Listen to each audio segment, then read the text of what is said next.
गेल्या काही दिवसांपासून खामगाव परिसरामध्ये उन्हाचा पारा चांगलाच वाढला आहे. वाढत्या उष्णतेसोबतच शहरात आगीच्या घटनांमध्येही मोठी वाढ झाली असून आज दुपारी खामगाव शेगाव रोडवरील एसएसडीव्ही शाळेच्या मागे असलेल्या एका भंगार दुकानाला भीषण आग लागल्याची घटना घडली. सुदैवाने या घटनेत कोणतीही जीवितहानी झाली नाही, मात्र मोठ्या प्रमाणात आर्थिक नुकसान झाले आहे.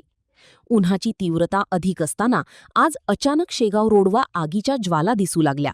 भंगार साहित्यामध्ये प्लास्टिक आणि इतर ज्वालाग्राही वस्तू असल्याने काही वेळातच आगीने रौद्र रूप धारण केले.